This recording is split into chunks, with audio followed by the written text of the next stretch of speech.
करनाल लोकसभा क्षेत्र के सांसद संजय भाटिया ने कहा कि आत्मनिर्भर भारत की दिशा में सरकार द्वारा एमएसएमई के जरिए दिए गए आर्थिक पैकेज के नतीजे आने शुरू हो गए हैं। पानीपत के शहरी विधायक प्रमोद विज के कार्यालय में मीडिया से बातचीत में उन्होंने कहा कि आज से पहले प्रधानमंत्री स्तर की घोषणाएं बजट सत्र खत्म होने के बाद तक क्रियान्वित नहीं हो पाती थी।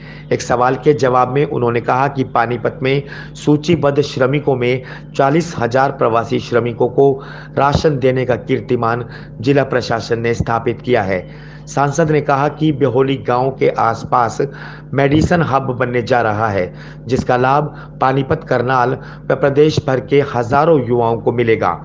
पानीपत व करनाल में रैपिड मेट्रो व बाईपास योजना सिरे चढ़ने का समय आ चुका है। एक सवाल के जवाब में उन्होंने कहा कि प्रधानमंत्री नरेंद्र मोदी ने एग्जीबिशन एक्ट में ऐतिहासिक बदलाव करते हुए यह व्यवस्था की है कि किसान की जमीन किसान से पूछे बिना एक्वायर नहीं की जा सकेगी।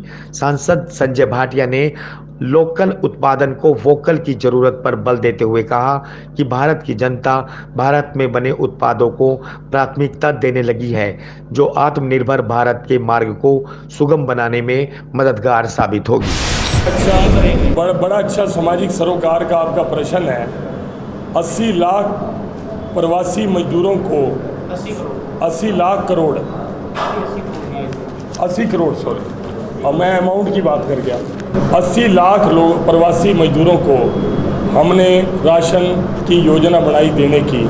मैं समझता हूँ और नहीं तो पानीपत के अंदर मेरी नॉलेज में जो है 40,000 सूचीबद्ध, मेरे रिकॉर्ड में है 40,000 सूचीबद्ध प्रवासी बंधुओं को राशन दिया गया। मैं मानता हूँ कि 40,000 और जो सूचीबद्ध प्रवासी बंधु थे वो रह गए होंगे, मानता हूँ। मैं ये नहीं कह रहा कि हर जरूरतमंद को चीज़ मिल गई, लेकिन जो 40,000 जरूरतमंदों को राशन दिया गया, क्या उस पर भी प्रश्न चिन्ह है? पहले शाबाशी करो, अच्छा काम किया। मैं कह रहा हूँ जो रह गए, जो एक चीज़ विचार किया, हमारा क्या है कि जिनको दिया गया राशन शायद हम वो चर्चा नहीं करते। सुनो, मैं अपने मोबाइल से आपको एक डिटेल निकाल के दिखा सकता हूँ कि हमारे हरियाणा के अंदर 20,000 बूथ हैं। 14,656 बूथों पर अभी मैं अपडेट हूँ हर रिकॉर्ड से, क्योंकि मैं संगठन का भी व्यक्ति हूँ।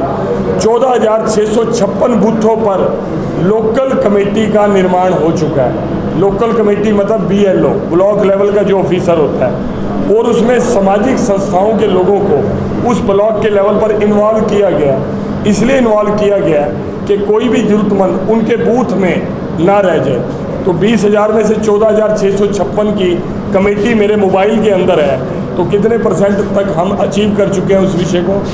सरकार कितने लेवल तक उसको डे टू डे रोज़ वर्किंग होती है। लेकिन मैं एक बात कहना चाहूँगा कि ईमानदारी से हम लोग as a worker, as a MP नहीं, एज ए MLA नहीं, एज ए वर्कर आज भी निरंतर 24 आवर्स इन कमियों को दूर करने की कोशिश करते रहते हैं, जो भी आप लोग हमें ध्यान दिलाते हैं। PF का प्रोविडेंट फंड जो उनको कराना पड़ता था वो था, बैंकों के उनको बिना उनके लोन जो थे आउटडेटेड और समझ लो जिनके ऊपर NPA अकाउंट हो गए थे, उनको रिवाइवल के लिए सरकार ने सपोर्ट किया। दूसरा, आज कोई नया उद्योग लगाना चाहता है या पुराने के अंदर और एक्सटेंशन करना चाहता है, उनको भी बिना गारंटी के और कोलेटरल के लोन देने का प्रोविजन किया है। थोड़ा सरकार की मंशा इससे लिक्विडिटी बढ़ाने की है। अगर लिक्विडिटी बढ़ेगी, एम्प्लॉयमेंट भी बढ़ेगा, लोगों के पास अधिक से अधिक पैसा जाएगा और इकॉनमी को बूस्ट मिलेगा। जो ये सारा खेल डिमांड और सप्लाई का है। अगर किसी आइटम की डिमांड, कोरोना काल में दवाइयों की डिमांड बढ़ी है, उसमें नई पैंट शर्ट की डिमांड कम हुई है, अब मैं पहला अपनी सेहत का ध्यान रखूंगा कि मार्केट में जाके पैंट शर्ट खरीदूंगा। तो ये नेचुरल है। इस कोरोना के अंदर केवल ये वैश्विक महामारी इसलिए कहा गया, एक तो लोगों के संक्रमित ज़्यादा हुए, डेथ बहुत ज़्यादा हुई, और पूरे विश्व के इकॉनमी को इसने हिला के रख दिया।